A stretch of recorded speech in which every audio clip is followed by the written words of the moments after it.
Soldaters fællesskab er sagnomspunden. Fra Iliaden til Armadillo er soldaterkammerater blevet beskrevet, besunget og berømmet. Men hvad er det egentlig ved fællesskabet, som gør det enestående? Ja, man får et helt specielt forhold til de folk, man har været afsted med.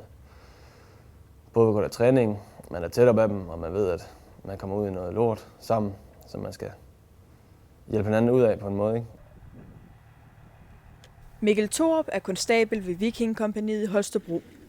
Bag sig har han 4 måneders udsendelse til Afghanistan, og for ham er soldaterlivet lige et fællesskab, som ikke findes andre steder. Hvorfor sagde du ja til at blive udsendt?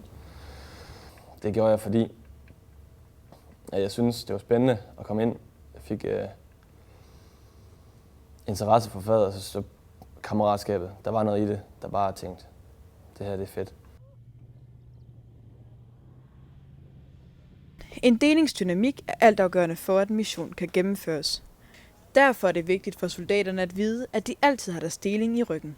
I normale fællesskaber er vi afhængige af hinanden i forhold til alle mulige andre ting, anerkendelse, og det er meget uoverskueligt at skulle, rode sig uklar med sin familie. Det kan man slet ikke overskue konsekvenserne af. Men man dør ikke af det. Det gør soldater. Hvis de ikke kan stole på hinanden, så dør de af det. Det, der kendetegner soldaters fællesskab, det er, at det er et fællesskab, hvor de er utrolig afhængige af hinanden. Og det er derfor meget, meget stærkt. Manuel Felber og Henrik Jørgensen har været udsendt sammen med Mikkel. I Afghanistan har de levet sammen i medgang og modgang. Jeg står oppe i lugen, og så der har vi, det er oppe i vores bil. Og der holdt vi oppe i vores BSO, der hvor vi har sådan hovedstyrken.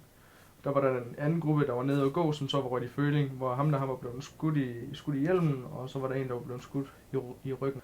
Og ham, der var blevet skudt i ryggen, hans bedste ven, han var nemlig i min gruppe, nede i min bil. Det var så Mikkel. Når man så hører på radioer af, nogle af ens venner, som man har gået sammen med i 8 måneder, inden man tog til Afghanistan, at de så er blevet såret, så der går noget op for en, hvor man tænker, shit man, nu, det her, det kan man dø af.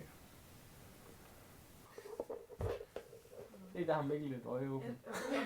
Der er jo altid sådan, at man kommer tilbage til lejren, så er der altid sådan et after-action review, hvor man så snakker hele episoden igennem, hvordan folks oplevelser har været med de forskellige ting der, fordi at oplevelserne ude på selve,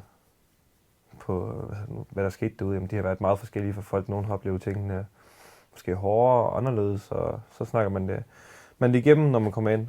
Infanterist er over på, vi skal lave indbrud ved venstre kant, ja. Hæren er præget af traditioner. Baretten bæres ikke indenfor, hierarkiet kan aflæses på overarmen, og ordre modtages med javel. Disse traditioner og flere er med til at styrke sammenholdet blandt soldaterne.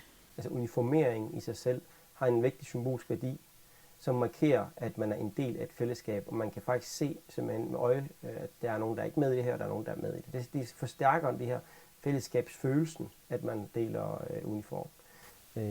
Men man deler også nogle ekstreme oplevelser sammen. Og de her ekstreme oplevelser, de starter egentlig allerede fra, man er rekrut og bevæger sig op igennem, det militære hierarki. Så man har nogle meget unikke oplevelser, som du og jeg ikke nødvendigvis har. Når man så kommer ud og bliver udsendt, så vil man typisk opleve, at man så har det her livsfarlige situationer, altså hvor der er nogen, der prøver at slå en ihjel.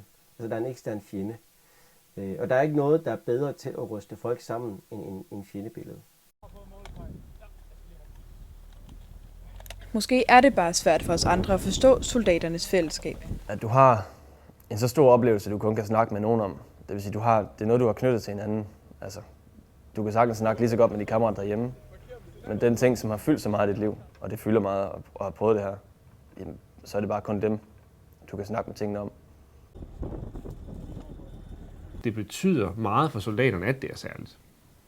Så du vil aldrig få en soldat til at sige, at det kan man genkende fra andre steder, fordi det er så stor en del af vedkommendes identitet, at det her er særligt.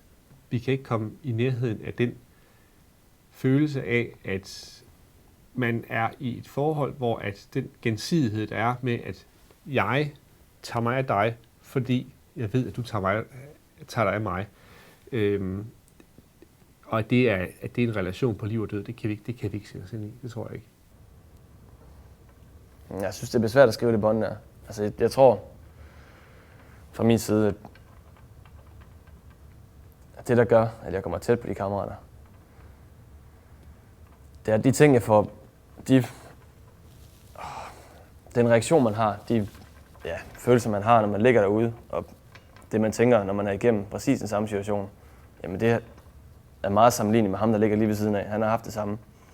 Og det er, jeg ved ikke, man skal kalde en reaktion, det er følelser, man ikke kan beskrive for andre folk herhjemme. Og det er derfor, jeg tror, det er derfor båndet er så tæt.